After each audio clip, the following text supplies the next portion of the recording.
So Doc, we use this Perfect Cuff to help you with your shoulder get better. What did you like about it? I like the fact that it fit me well.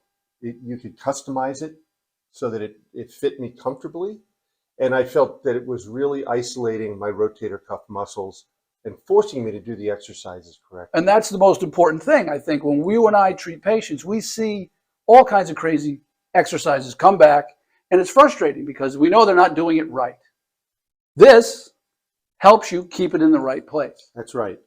It's very common to try and substitute other muscles in accommodation to your injury. We see it all the time.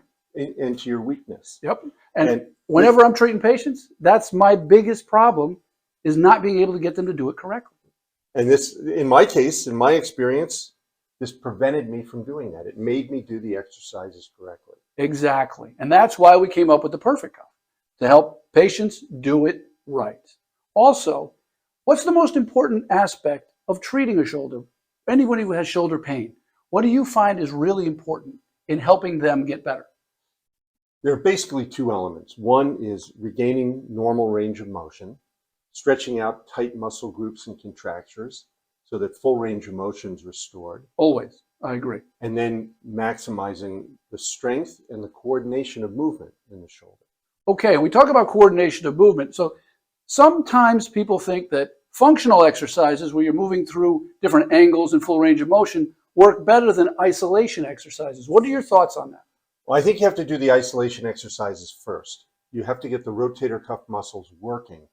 In my own experience, I couldn't abduct my shoulder until my rotator cuff muscle was strong enough for me to do that. And then from there, I could move on to more functional exercises. Yeah, once that rotator cuff is holding the ball inside the socket, so to speak, it can then rotate properly. But you need to have the right strength around that socket in order to make that happen. That's why we created the Perfect Cuff. And I think it's a successful concept. And in my own experience, it was a very successful device. And I'm glad we were able to help you so that you can get back to your surgeries.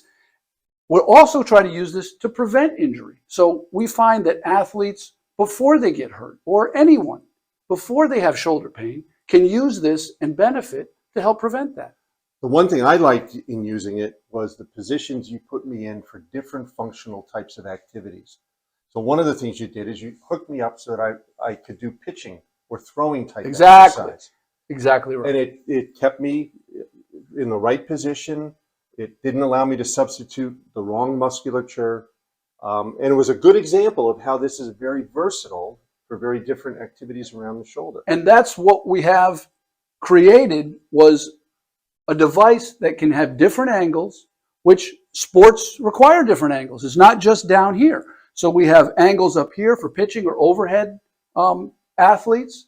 And we find that isolating is very important to be done in conjunction with the functional exercise. Because if you can't hold the ball inside the socket, so to speak, then you can't do your functional exercises correctly anyway. And you'll be more prone to re-injury. Exactly. And that's what we don't want.